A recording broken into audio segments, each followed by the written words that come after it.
What's going on, my ghost pals? I've run out of clever things to say. On this episode, I speak with Jeremy from the Beyond the Badge Paranormal group based out of Virginia, and Edgegrave Dave reviews the movie Smile 2. So let's get into it. Do aliens exist, and are they among us? Are weird creatures lurking in the darkness? Do evil entities hide in the shadows of your bedroom while you sleep? Join us as we explore all this and more on the Warped Reality Podcast.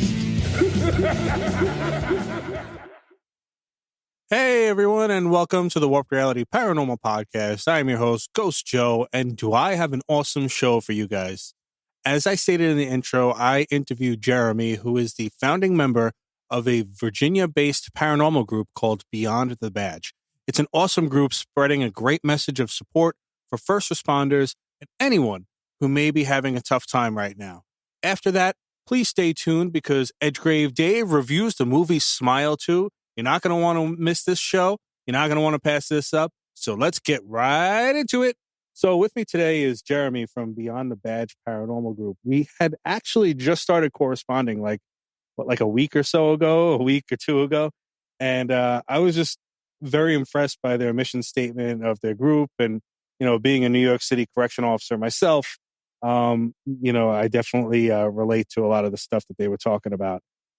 So I had to have them on to find out more about their group and spread the word. So welcome to the show, Jeremy. Hey, I appreciate you having me, man. I've been looking forward to it all week. Yeah, same here, man. Same here. What was it that got you into the paranormal? I know you said you founded Beyond the Badge. Was it a specific experience or just curiosity? I've been curious and enthusiast of paranormal since I was a young child. I've just always been into history. I love the idea that there's something else past this life. And yeah, I just fell in love with it. Now, when I was a kid, there weren't any ghost shows on until I was probably in my late teens, early 20s. And then I started watching Taps and those guys. And then pretty much from that point on, I have been an enthusiast. I've raised my kids watching paranormal shows. And the joke was always, when Dad gets old enough to retire, Dad's going to run his own group. And I mean, I've studied everything that they did, so I was ready to go. Now, I'm not retired yet, but that's how I've just always been interested in it. It's a cool thing to be interested in. Yeah. I mean, I feel the same way, man. I mean, I've had experiences since I was young. Like a handful. Well, a little bit more than a handful, but for me, yeah, that's basically why I started the podcast more than anything. Was the curiosity and just it fascinates me and it entertains me. Now, do I believe? Because paranormal is a big umbrella. We go into UFOs and aliens and all this stuff. And do I believe in everything I talk about? Maybe not, but I find it really interesting and I want to believe in everything that I'm talking about, but if the whole thing just fascinates me, a lot. So what exactly is Beyond the Badge and when did you start it? Yeah, so Beyond the Badge Paranormal started a little more than a year ago, actually. And so what Beyond the Badge Paranormal is, it's a paranormal team of individuals in my local area in Virginia that are all first responders, right? And so we travel around and we capture on film our adventures and we put them on YouTube. And we do it for the sole purpose of raising awareness about mental health issues for first responders. And we have a goal of preventing suicide and stuff like that for all of us, including yourself being a correctional officer. We started a year ago, and it started out with just a couple of us, and realized that when we were in a haunted place, we weren't thinking about the job. That was the furthest from our mind.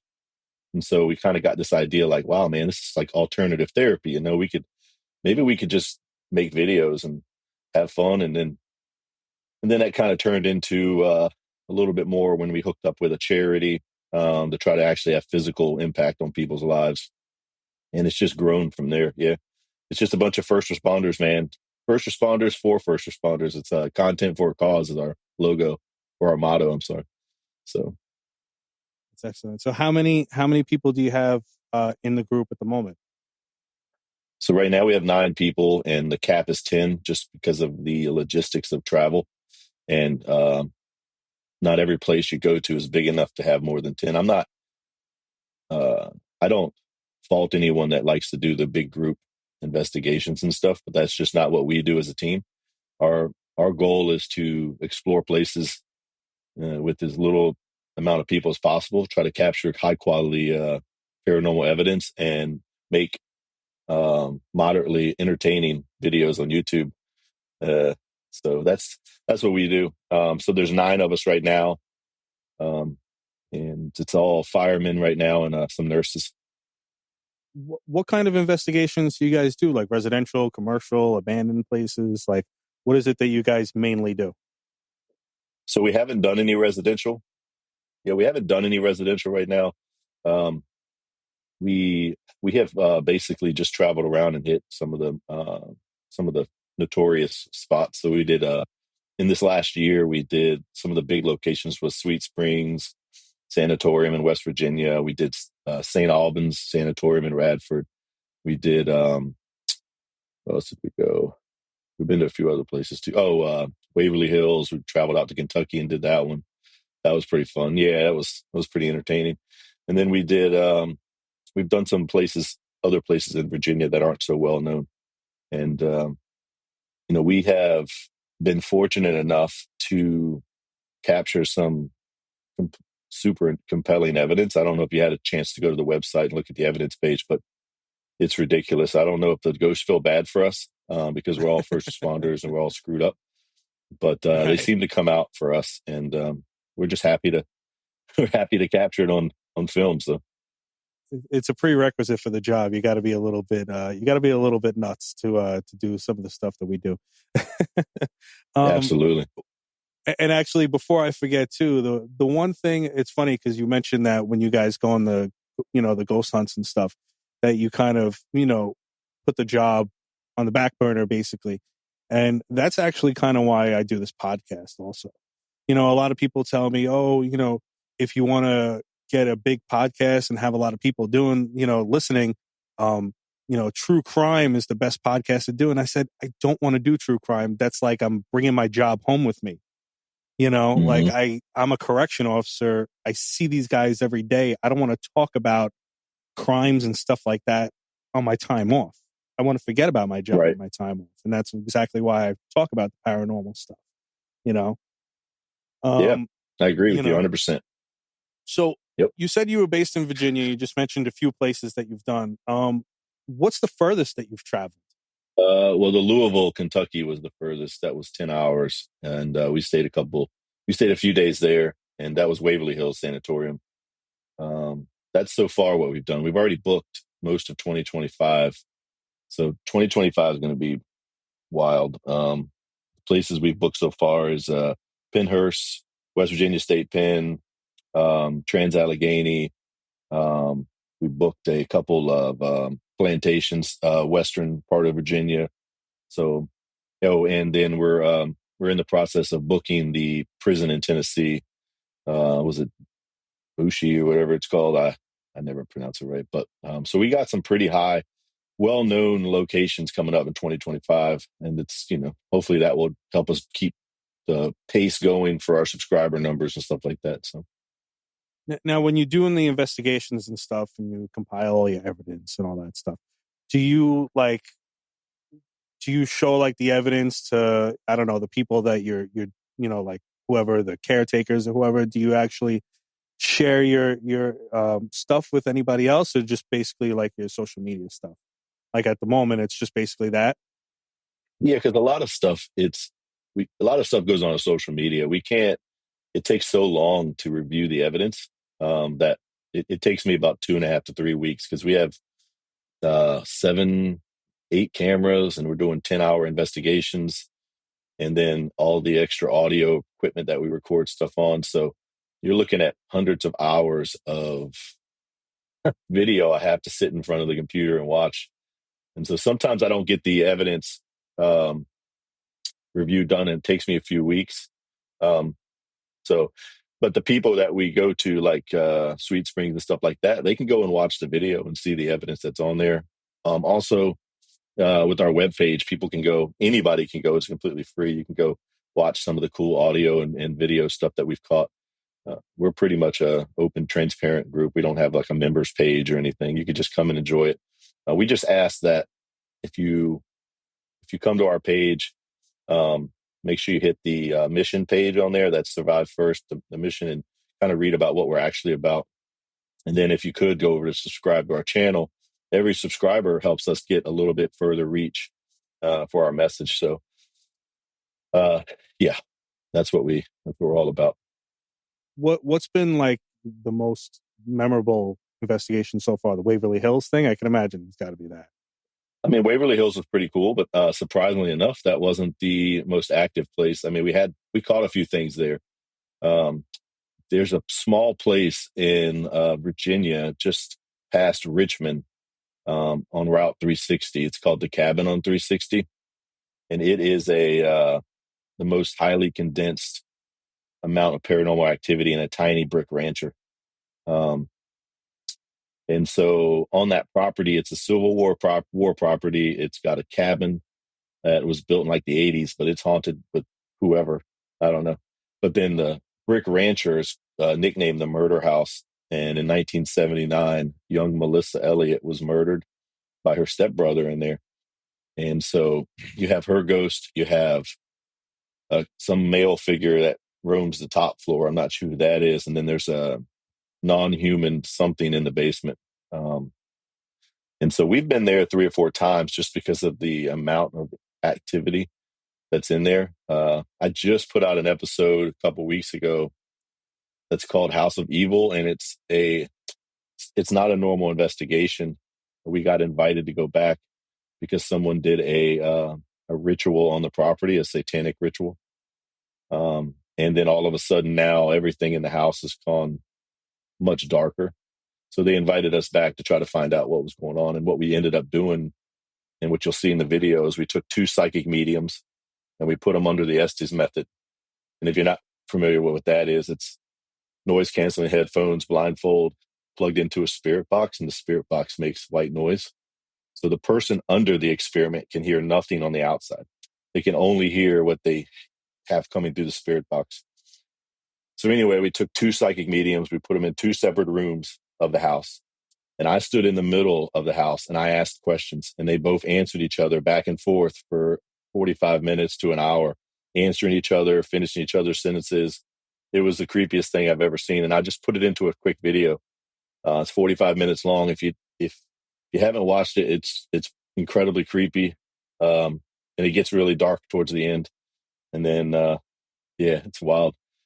So that place right there is definitely the most active place. The video I'm working on right now, I just spent the night in a 1760s plantation home a couple nights ago. And I have some absolutely ridiculous evidence that I've caught while I was there. And I'm working on that now. That's going to take me another week or 2 to post. But yeah, we tend to get some pretty cool stuff. Yeah, I mean, one of my mottos, I probably say it too much on my podcast, but the way I see it is, there's evil spirits and demonic and stuff like that, but the way I see it is, if you were an asshole in life, you're going to be an asshole in death. So there's going to be some spirits that are just assholes, because that's how they were. Their energy doesn't change, and that's how their energy is, after. Have you ever encountered anything evil or demonic or just an asshole? Oh yeah, pretty much everywhere we go, there's except for the circa 1760 house, the one I just left. That's all family members. It's the most peaceful place to. I mean, no fear at all. You can stay there all night by yourself. You'll be fine. Just you'll hear and see things, but it's all nice people. But yeah, I've experienced, unfortunately, personally, a lot of things. I'm the leader of the group, and I do a lot of the talking. Right, so for whatever it is, I become a target a lot of times. And I don't like to provoke, but sometimes I get a little provoking behavior and I have to be reeled back in a little. just because I'm trying to get things to happen. But I've had things follow me home. I've been affected for like weeks at home with just darkness, and I've had things come in my house. I've had things affect my family. So for people who only watch it on TV and think it's just Hollywood, uh, there's a lot of actual like dangerous stuff in dealing with some of these things. And I I've experienced most of that this year already. Um, it's important for us to have a psychic medium on board, someone who can cleanse us and cleanse our houses and things like that. So um, it's fun to watch it on TV, but when you're actually doing it, there are some precautions you have to take, and because you're dealing with things that are very powerful, and you don't know what you're talking with. I don't believe that every time you go somewhere you see a demon. I mean, I think that's a slim chance you're going to have that interaction. With the exception of Cabin 360, I have no doubt that whatever's in there is something as evil as it gets. Um, it's very evident whatever that is absolutely from something totally not human. Everywhere else, I can totally see that it's a person who was an asshole. That's just an asshole now, and we always split in teams of two. So like we'll have sometimes we'll bring 10 people just because we'll grab an extra first responder that wants to just go with us, and we once we have a spot open, we'll offer it out to somebody that might want to go that's not part of the team.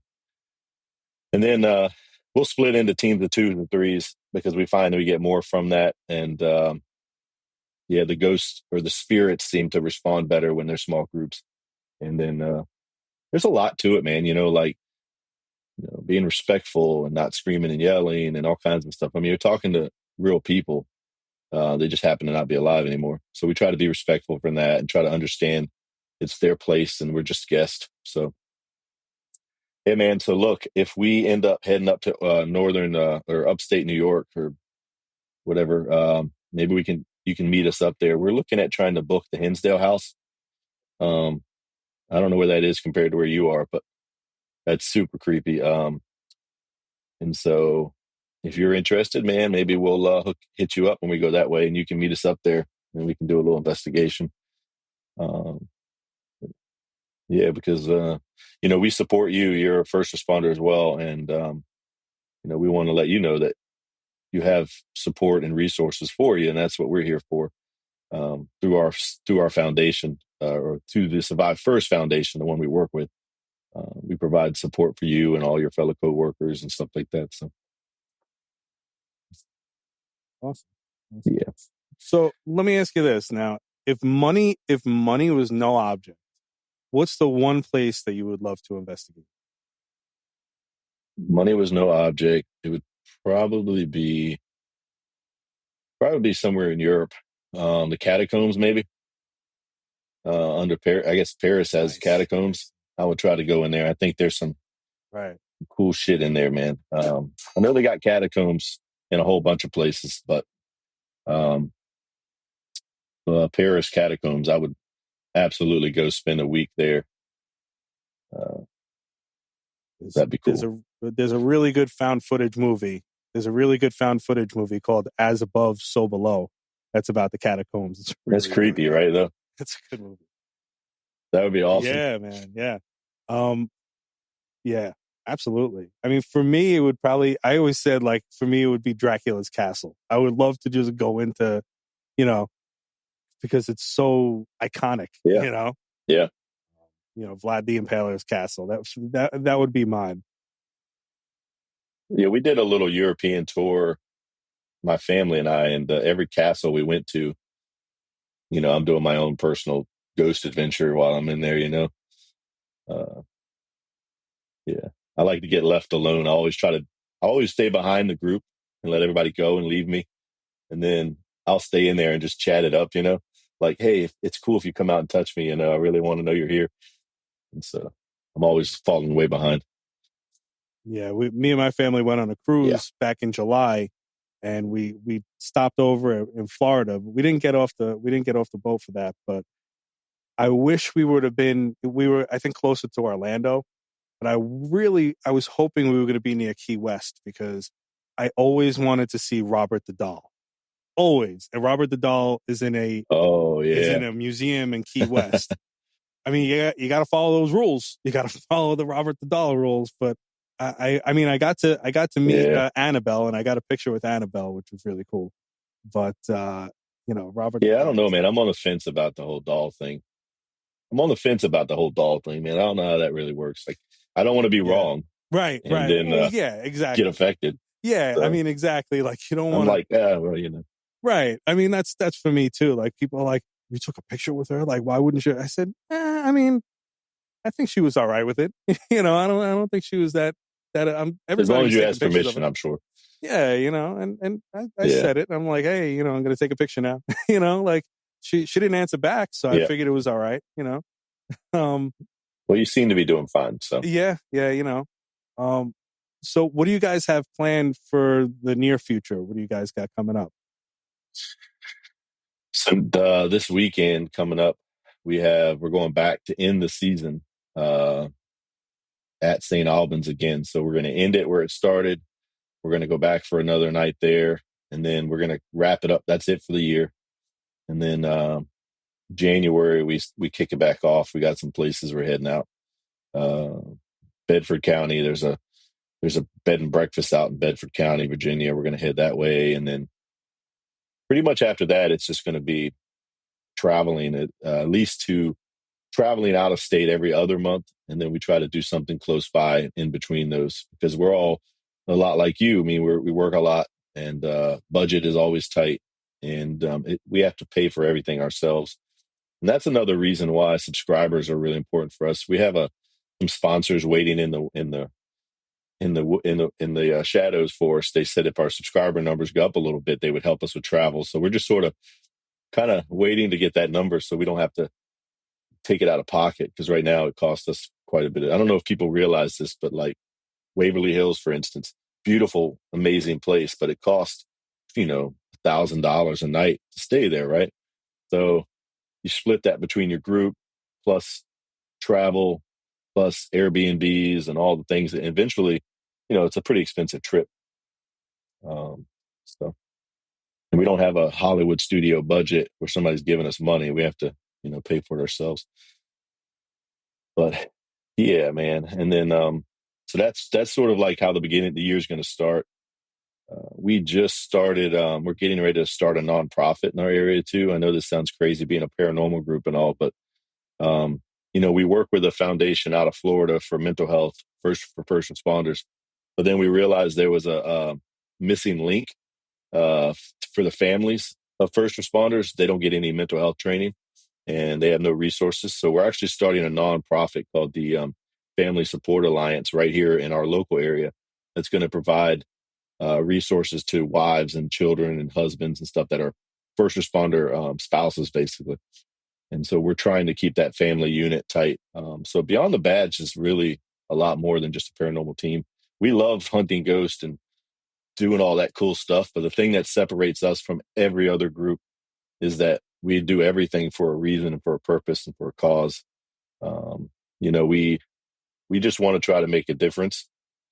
So we know it's unlikely that we'll ever become billionaires doing this. But if we can save one person, Right. then we've done our job. So That's awesome. and accomplished the mission.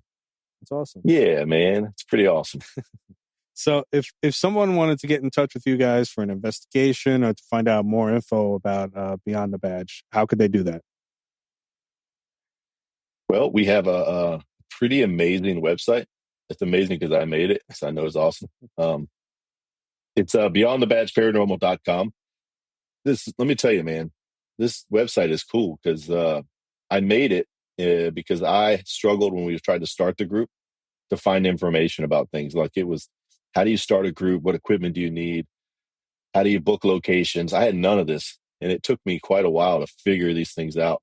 And so when I created this website, I thought, well, why don't I make a one-stop shop for a person like you and your friend who want to start a group?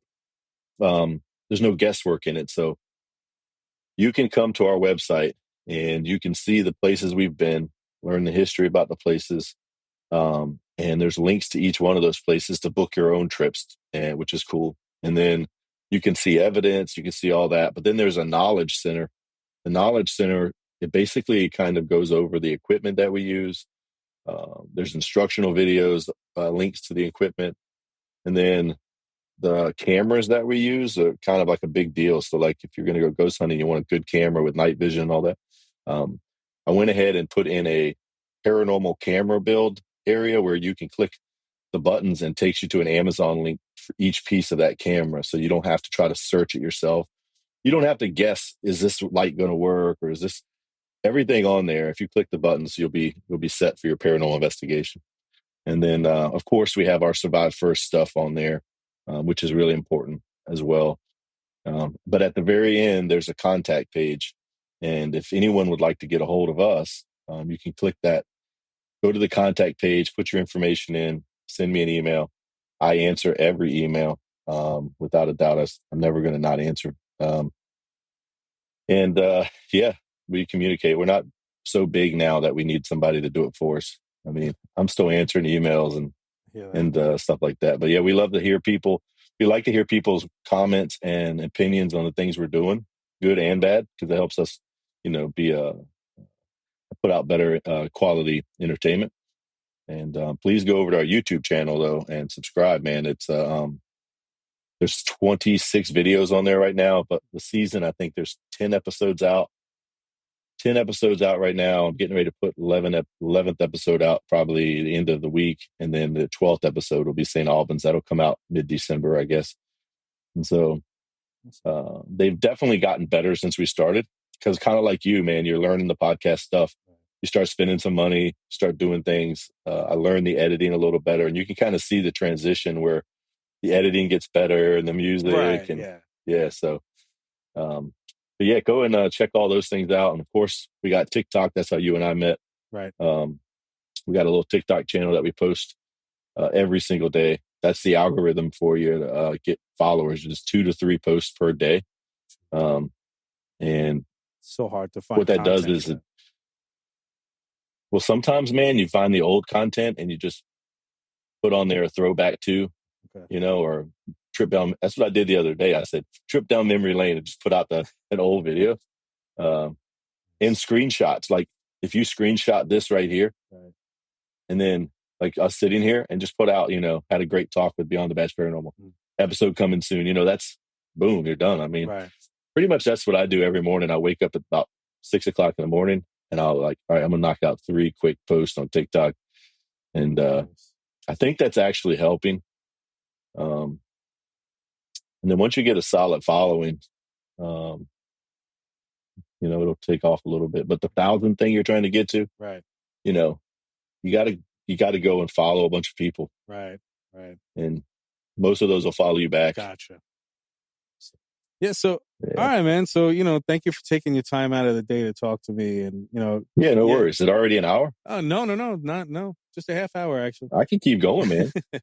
Oh, it's only a half hour? Yeah. No, but I really like, what you guys stand for, what you guys are doing, Real quick for you, man. And so you and me are grown ass men, right? And there's a stigma with mental health for us, especially.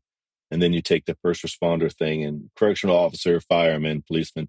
We're not supposed to show any weakness. Obviously not while you're at work. That's not going to be good for you, especially.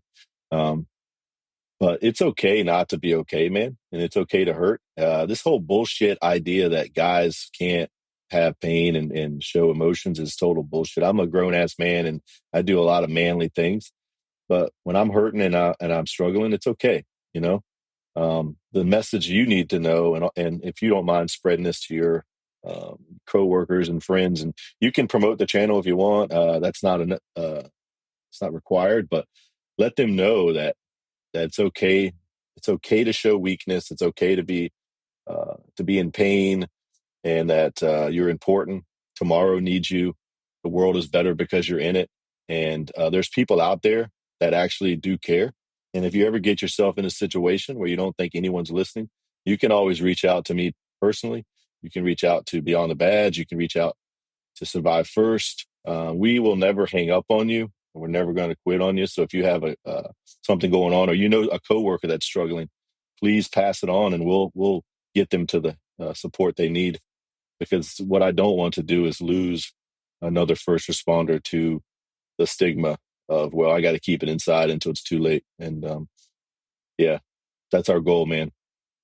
Yeah, I've had some coworkers that unfortunately, went that route. It's upsetting, because you never know what's going on. And the thing is, our supervisors and, they don't, I hate to say it, but most of them don't care. They just want to go there. They don't care what's happening with us. They just want us to take the post, and that's it. So it's it's good what you guys are doing. And listen, if you ever decide to get to the point where you're going to expand the group, man, and you need an expansion to New York, let me know, man. Because yeah, we've talked about it. I'd love to be involved in some way. That would be awesome for sure. That's one of the things we've talked about maybe in a year or two, where we say, look, like TAPS was located here, but like they had little groups of TAPS everywhere that kind of fell under our umbrella. Because the idea is that, look, man, it is about the entertainment, but really it's about reaching first responders, right? So if we had a group of Beyond the Badge Paranormal New York, then you could also reach all the people in your area. We've talked about it. We're just sort of trying to take it slow and trying to figure out what the hell we're doing. It's like I said, it's year one, so we're right. I've created so many things right now with this nonprofit starting, and we're trying to do so many things. I'm like, all right, I'm one guy here. And I got my couple of folks in my group. There's 2 or 3 that are like big into helping me do some of these big things, but I don't want to overwhelm them as well. So, but I definitely, you and I need to keep in touch anyway. Sure. And, I don't know how you normally do your podcast. If you ever need another guest to come on and just talk about paranormal stuff and whatever, I'm always available to hop on with you. And yeah, please feel free to invite me if you'd like, anytime you want. And we can just chat about random paranormal stuff and UFOs and whatever you want, man. Awesome. Thanks again, man. Yeah, buddy. Horrible reviews with Edgegrave Dave. If you can see me now, Edgegrave Dave is smiling from ear to ear. Get ready for an Edgegrave warning. Spoiler alert. Like the first acknowledge Parker Finn, Smile and Smile 2 are basically his only 2 major feature films. He's made other ones as well, as Laura Hasn't Slept in 2020, and also The Hide Behind. But I'm very proud that this is a film that has garnered such acclaim because Smile has done so well. And just like in the original film, you don't really get to see this every day. Before the film started, you have Naomi Scott, who played the main character, Sky. Well, she flat out thanked the audience and just talked about the hard work that went into it and how much fun that they had and how proud that they were as an accomplishment. This is something that isn't really done a lot of the time. It's like something that would be done at a film festival or maybe at a college presentation. And I remember, as I have said in the Smile review, the marketing for this film was like nothing that you've ever seen. I remember that Al Roker was talking about people standing up at baseball games just out of nowhere, giving the creepiest smile that you've ever seen. And the marketing blended perfectly. Paramount Pictures, the marketing, the posters, the director, they all made that film come together. And that was a truly excellent film. But Smile 2, does it stack up? Well, we're going to find out. I became aware of this new film's existence not too long ago, as trailers and ads started popping up everywhere for it. And the whole point of the Smile series so far, and again, spoiler alert, is that you have a demonic entity where it could disguise itself as just about anyone. And Joel, a character from the first film that was friends with the main character, Rose, he saw her demise. And unfortunately, the only way that you can break the chain, this demon makes you see smiling faces. the creepiest smile that you've ever seen. And also you start to question reality, almost in a sort of Freddy Krueger sort of way, where it drives you to commit suicide. And the only way that you can break the chain is either by your own death or by murdering someone. That's at least how the one prisoner in the original film did break the chain. Except this time around, it's happening to a pop star. Think of Madonna, think of Lady Gaga, think of Demi Lovato. I thought this was such an interesting concept on paper. I mean, think about it. You're in the public eye. However it is that you're going crazy, it's going to catch up with you. Now, one of the main issues that I did have with it, for those of us that were, I'm going to say, unlucky enough to see the trailer, a lot of things were given away in this trailer. A lot of the jump scares and a lot of the big moments in the film. That's something that I've been finding increasingly has been happening a lot in this day and age. Do they think we don't have the attention span? Do they think it's a generational thing? Could it be because we're in a post-COVID world and they want to get asses in seats in the movies? I'm not really sure. But there were a lot of things in the trailer that, quite frankly, I just wish that I didn't already see. Now, like I said, on paper, this is a really, really great idea. But the film, and as much as there were many things that I did like about it, really focuses quite a bit on the emotional state and backstory of the pop star Sky. And I think that Naomi Scott did a terrific job. I mean, the acting is absolutely excellent and it'll keep you guessing. It could just be a little draggy from time to time. I think that the pace of the movie is a little bit confused. It starts off really, really interesting and really has you kind of going. And then it just kind of focuses a lot on certain moments in time when you almost kind of forget what's going on and you might even be looking around wondering when something's happening. When this happens, it can sort of lose the momentum of the movie. And that doesn't necessarily make it a bad film. I'm sure that there's a lot of people that enjoyed that. I mean, it definitely takes its time. It was never like a fast action, super special effects type film to begin with. It's more in the vein of like The Ring or a really like mysterious type of uncomfortable horror like Hereditary or Midsommar, maybe something like that. But when the action does come, I mean, it seriously does have some payoffs. I just wish that they weren't all shown in the trailer. But as you get to the end, oh man, this film really goes to some really crazy places of things that either happened or didn't happen. And they really play with you. For one of the first times, I'm going to say it might play with you just a little bit too much because you kind of find yourself wondering what was actually happening while it's showing you what it's showing. And the ending is really, really crazy. For better or worse, it is a special effects action-paced feast for the eyes, something that maybe we didn't necessarily need to do what it did, but when it gets you there, it leaves you on, I'm going to call it a cliffhanger. How they're going to do that after seeing this ending, let's just say is going to be very, very difficult. I mean, once you see this film, you're going to see exactly what I mean. I'm almost more curious to see if they do make a Smile 3, what could they possibly do with it? And there are quite a lot of ways to do that. I do want to also give a special acknowledgement to Ray Nicholson, Jack Nicholson's son. And one of the reasons why they did cast him, I just read this, it's paying homage to The Shining. And when you see certain scenes, man, you can definitely see that Ray is Jack's son. I think all of the characters absolutely serve their part. I think that the plot is sort of going in different directions at different times. And at certain times, it does drag just a little bit. But again, absolutely worth seeing.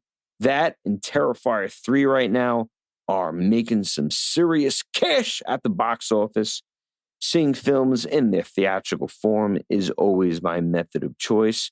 And I am glad that this horror resurgence that we're seeing seems to be doing quite well. So I'm going to rate this one about a 3 out of 5 graves, a little bit of a step down from the original Smile. There are certain people that are going to definitely think that this film might have outdone the first one in certain ways. It does depend what you're into, but on paper, great story.